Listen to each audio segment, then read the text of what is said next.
Welcome to the Louder Than Silence podcast with your host, C.G. Wagner. This podcast is an extension of our work at LTS to support survivors of sexual violence with long-term care, community, and resources, all at no cost to participants. This month's episode is After a Decade. Last month marks 10 years since I started on my journey healing from sexual violence. I can remember exactly where I was sitting when I had the realization. The realization that I had experienced sexual violence, that it was impacting my life every single day, that burying it was no longer going to work.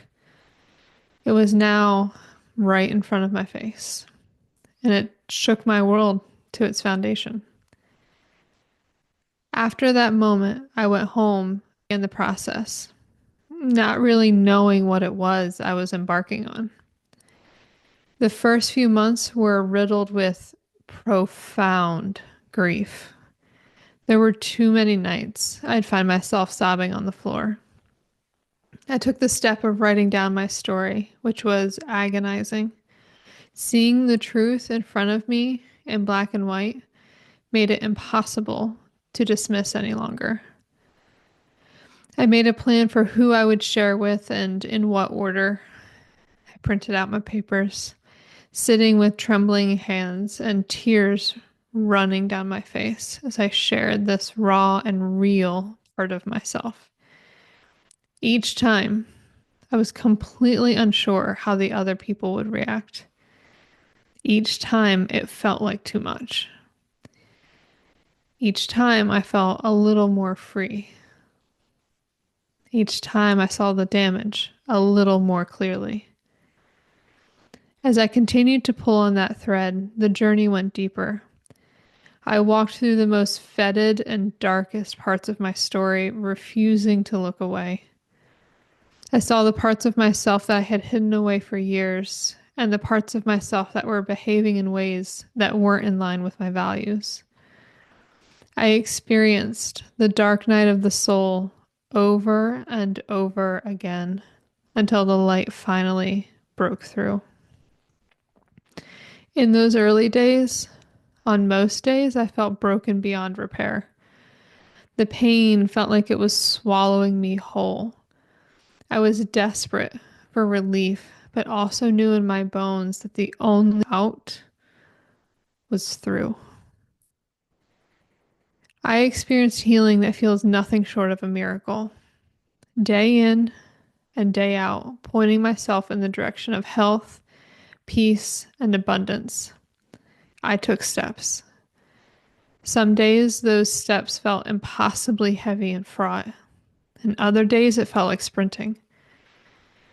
I look back at where I started a decade ago, and it is truly like looking at a different person and a different lifetime. From the place of peace, love, and joy that I have built for myself, it is hard to grasp just how different my life was.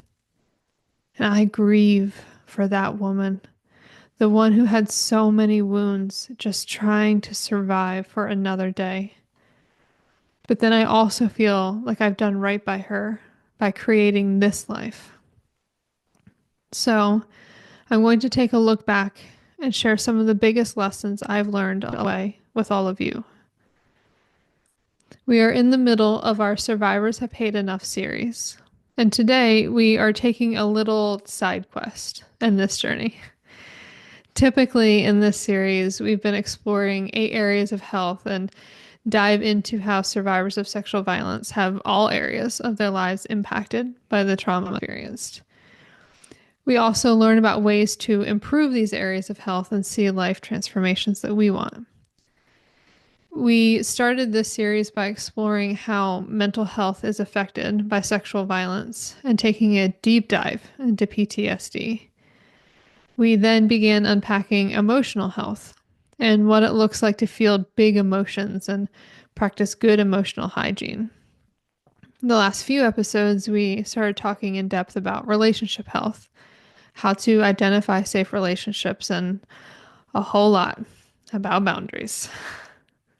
This episode is episode 11 of the series, and it felt appropriate for me to take some time to give a little insight into the reality of what this process is like.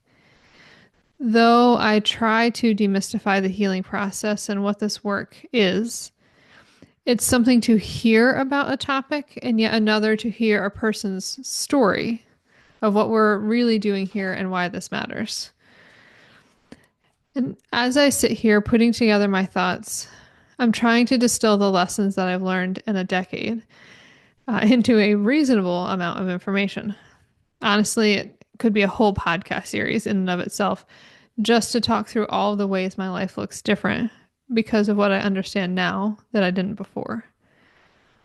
But for today, I'm going to dive into the 7 biggest lessons I've learned from healing from sexual violence.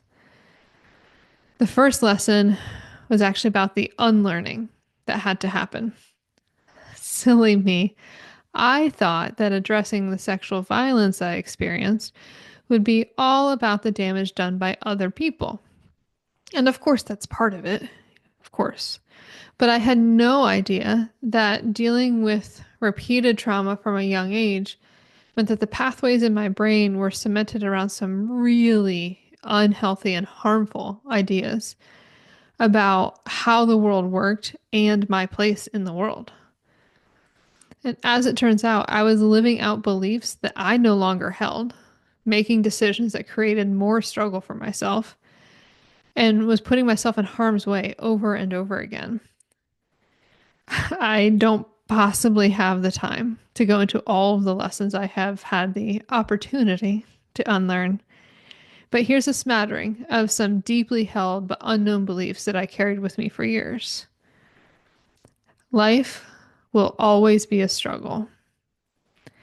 I can't count on others to be there for me, especially when things are difficult. Women do not have equal dignity, value, and worth as men. I am not safe at home.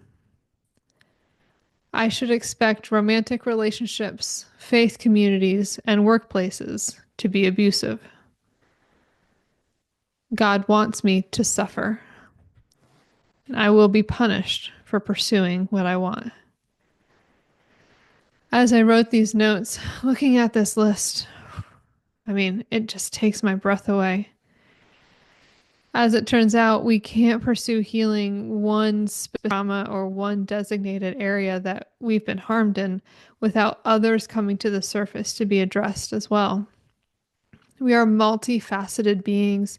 We can't chop ourselves into discrete parts, thinking that one part of us can be totally ignored while we dive into the depths of another. At some point, it all comes together and all needs to be healed. And seeing the depth and breadth of some of these beliefs is shocking. Areas of my life that I never anticipated as having been touched by the sexual violence were connected in ways that I couldn't imagine at the beginning of this process. And I had to sit in those painful realities as I slowly chipped away at these messages that I no longer wanted to carry forward with me. Beyond this working on any one of these beliefs being tough enough as it is, simply seeing what the belief is and the ways that it interfaces with other areas has a whole host of emotions that tag along with it. And quite frankly, it's exhausting at times. Facing these beliefs also means sitting in the depths of grief, anger, fear, and more. Creating the emotional space for these to bubble up becomes a whole set of work in and of itself. The reason that I began these thoughts with the unlearning concept is just because of how encompassing it is.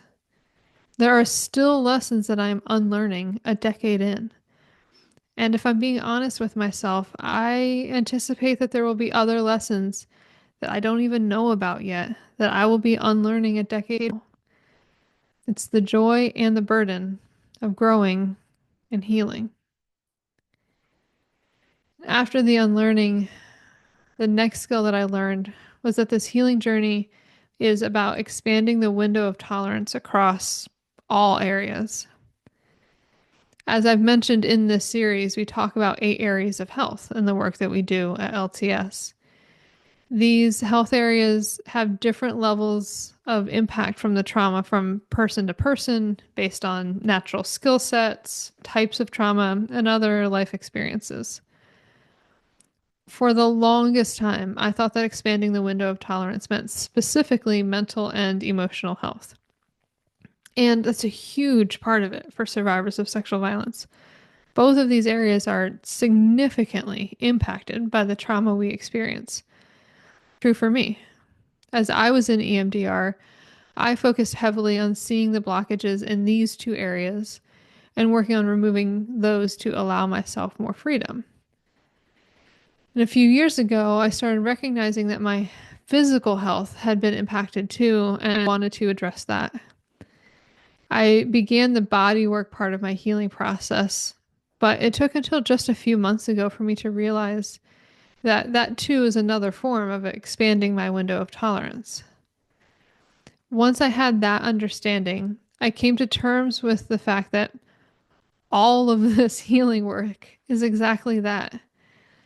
Identifying where there's been damage and getting rid of those blockages one layer at a time. But it's not just in mental health or emotional health, it's the board. It's all areas of health. I've gotten to face the understanding that I had been restricted and restricting myself in a variety of ways across all facets of my life. Now I can look at what the next layer of restriction is in any given area and infuse more life and freedom in it. That said, it wasn't until I put a concerted effort into expanding my window of tolerance with EMDR that I was then able to put energy into improving the other areas as well. Once I addressed that my brain was living in survival mode, I was then able to incorporate into the rest of my life the concept that at any point in time, my life is manageable. And it is now because of the dedication of bringing this idea to life. And as I worked at the unlearning and expanding the window of tolerance, then came an overwhelming concept, one that felt impossible. This concept is that there was a remarkable amount more damage than I thought there was at the beginning. See, when a person goes through trauma, myself included, the brain is coping as well as it can. This means that the brain often minimizes the extent of the damage that is being experienced in any one moment because it is simply too much to handle otherwise.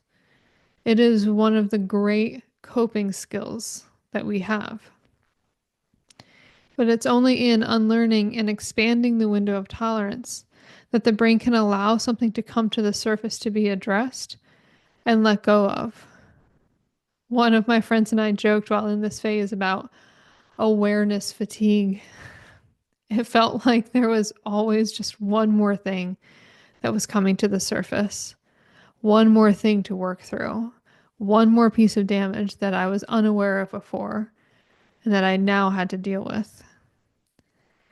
As a simple example of what I mean by this, I addressed in EMDR the feelings of just like a lack of safety at all points of time in my life. After that, I was able to see that I expected people to overreact to mistakes or that I had to maintain an impossible level of perfection in order to feel safety. Once I worked through that notion, I realized that the way I was holding my body was literally bracing myself, expecting an onslaught at any time. And as I've been able to relax my body, I have seen an even deeper level of unease when I believe that I've done something that is negatively impacting another person, even if they haven't said or done anything to indicate that's the case. See, I see now I'm still emotionally bracing and needing to let go as I learn to relax my body. I'm still learning how to not take responsibility for other people's emotions. And that's how the damage goes. It infuses into the deepest level of our hearts, our souls, our minds. At LTS, we regularly talk about how all areas of our lives have been impacted by sexual violence, and I am living proof of that. I am a decade in, and I have yet to find an area of my life that has been unscathed by this damage. It can be daunting to face at times. And naturally, in seeing the depth of the damage, especially at the beginning, I wanted to get to the other as quickly as possible. I threw myself at different healing modalities with a gusto that is best described as unsustainable. I firmly lived by the mantra that if a little is good, then more is better.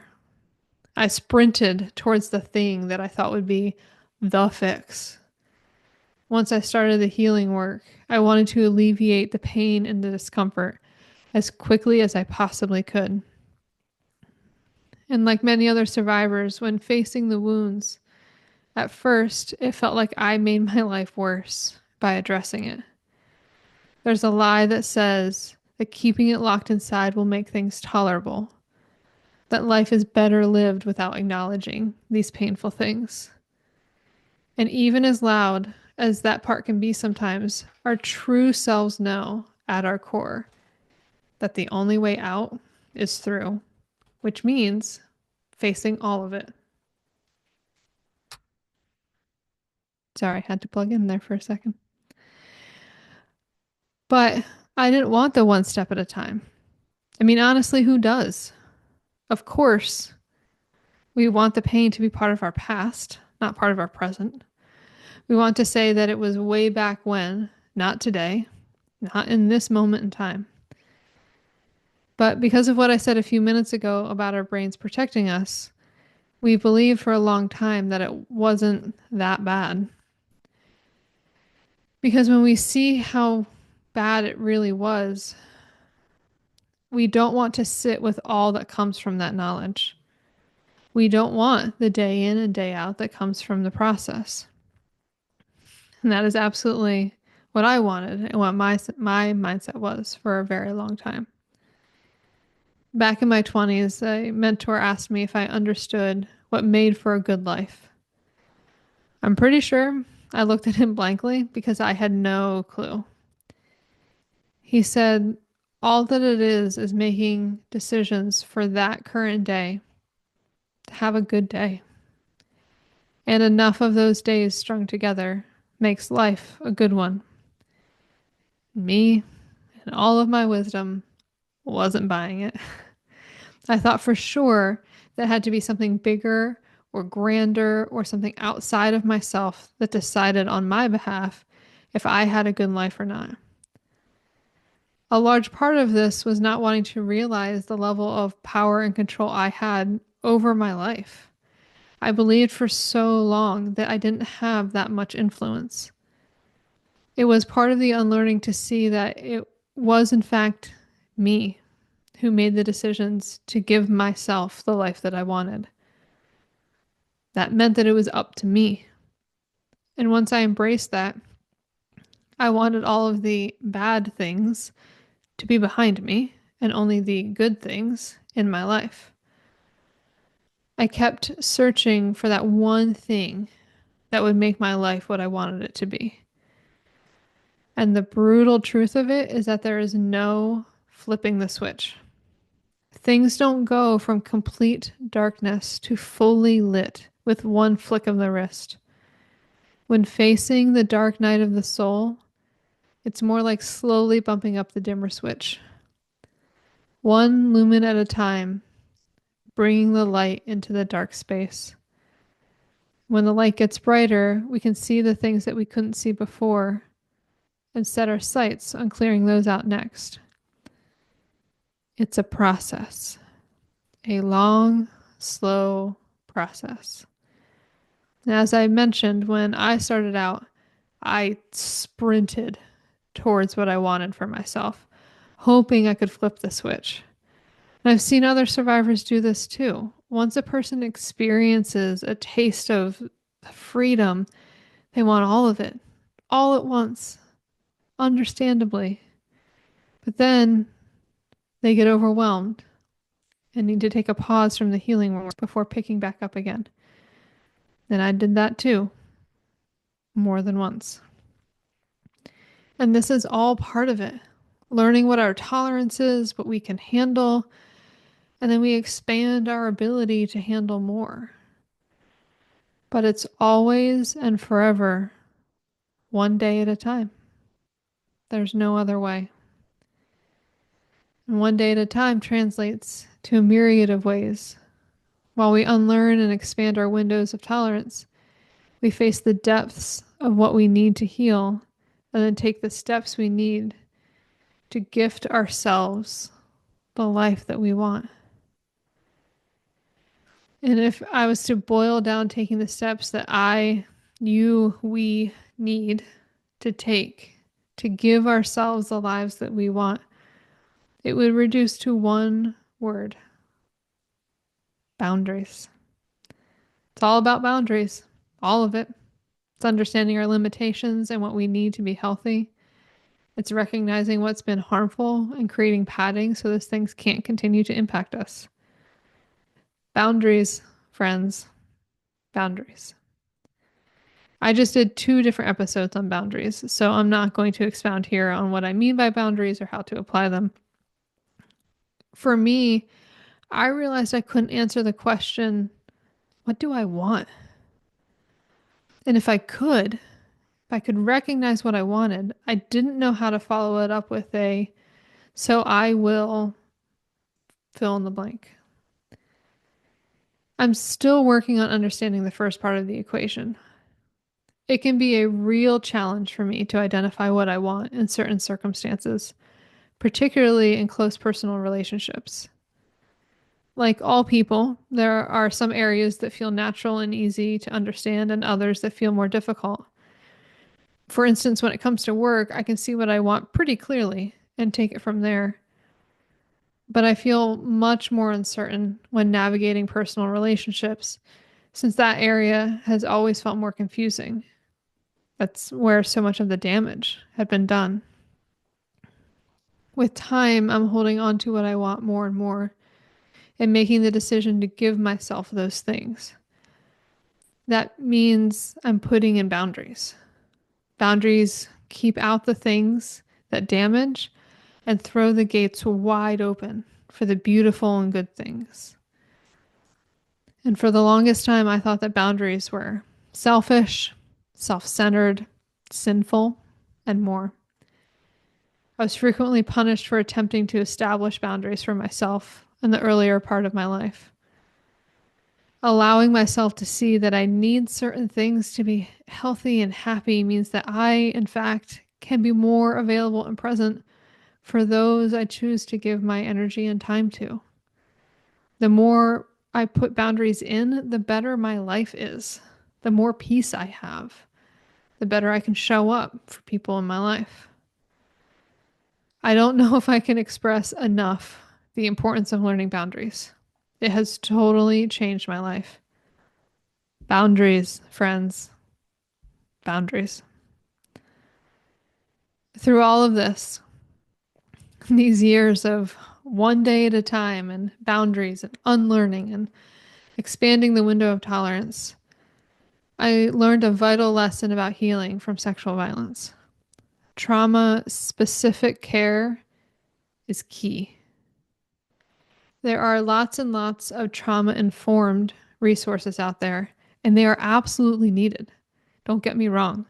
We collectively need more spaces where people who have experienced trauma can feel safe and as comfortable as possible. I love that this is a trend.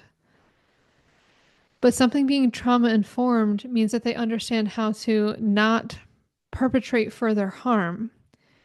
It does not mean that it is a space that is designed to undo the damage of trauma.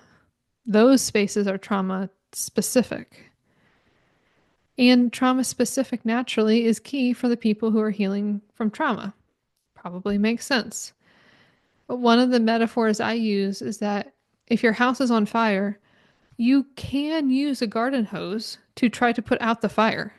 It's not that it doesn't work, it's just not designed for that purpose. Trauma specific care looks like calling the firefighters. They're the professionals with the tools designed to address the trauma in front of them. EMDR is one such trauma specific intervention.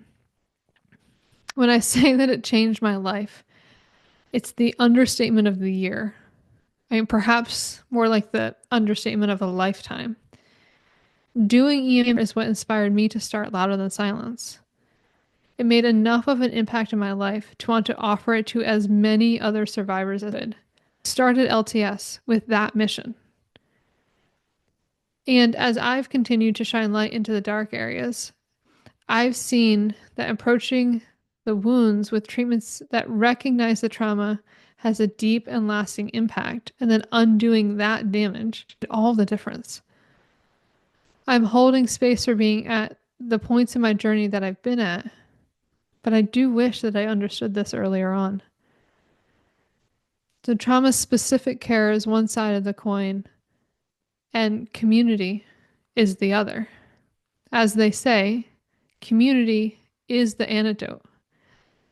Having a group of survivors who understand me and the experiences that I've been through has changed my life beyond words. The tears, the laughter, the connection, all of them have been so healing and soothing to my weathered soul. I started LTS with the goal of providing EMDR, but I realized quickly that without community, continuing to face the impossibly dark things was too much. We need people who understand and accept us just as we are. We need others to hold on to us as we look into the deep pit of our wounds, making sure we don't fall in. We need a network of people who can commit while we are doing hard work. And even though I had different levels of feeling connection to community over the years, I always felt like temper my experiences or sharing my pain. Often I got the response that either me or my life was just too much for other people to handle. It was deeply isolating. I decided that I needed to create the space for a community of survivors to be there for each other through the mess of it all. And as I began bringing this idea of community into the LTS space, I realized that the measure of whether or not something should be part of LTS, the metric was if it was something that I wish existed when I needed it the most. And then I would make it a welcoming space that fostered the sense of authenticity and connection that I was always hoping for. When I think of the successes that LTS has had over the years, of course, I think of the stats, the number of EMDR sessions we provided, or workshops hosted, or self-care kits distributed. But what feels like the real measure of success are the relationships. There is something magical about sitting in a space with people who are showing up as their full selves, willing to do what it takes to move past the painful experiences. It is beauty in the truest sense of the word. Every time we have a community event, I see the friendships and the community forming in real time. I get to sit in the gratitude that comes from having the most amazing people in my life. I bask in the hope that comes from building this strong network that becomes a safety net as people untangle their trauma. In short, it is remarkable. As I look over the last decade, I could have never predicted how my life would unfold as I pursued my healing. There have been numerous moments of total overwhelm, grief, and even hopelessness. But I was able to stick it through because some part of me deep down that this was the way to leave it in the past. This was the way to find the peace that had eluded me for so long. This was the way to hope. What I see now is that even though I should have never had to deal with undoing all of this damage, the sexual violence became the impetus for a decade of healing. I have built a beautiful, full life for myself because of things being so bleak that the only recourse was to get help. Rock bottom allowed me to build what I wanted for myself from the ground up. I had the opportunity to shape the life that I wanted only because everything I knew had to be torn completely down in the process. And while that can sound like a lot, what I can see now is a person trying to make do in a dilapidated and structurally unsound dwelling. Once that was destroyed, I was able to build something magnificent for myself. None of these lessons I've learned have come easily, but having learned them allows me to share with other survivors who need this too. Friends, if you are a survivor of sexual violence at rock bottom now, Louder Than Silence is here to help. If you are a survivor of sexual violence who's not at rock bottom, Louder Than Silence is here to help. If you are a survivor of sexual violence, period, Louder Than Silence is here to help. I can't help but be reminded of one of my favorite sayings. The best time to plant a tree is 20 years ago. The second best time is today. In another decade, I will be able to see the outcome of the metaphorical tree I have planted 10 years ago, and each and every one after that in due time. You have that opportunity as well. Give yourself in 20 years the gift of planting that new tree of healing today. Thank you for listening to the Louder Than Silence podcast. If you'd like more information about our organization, visit us at louderthansilence.org and sign up for our newsletter. Or follow us on Instagram at louderthansilence.org. If you like our work, please consider donating today. And don't forget to subscribe to the podcast for the most current episodes. We'll see you next month.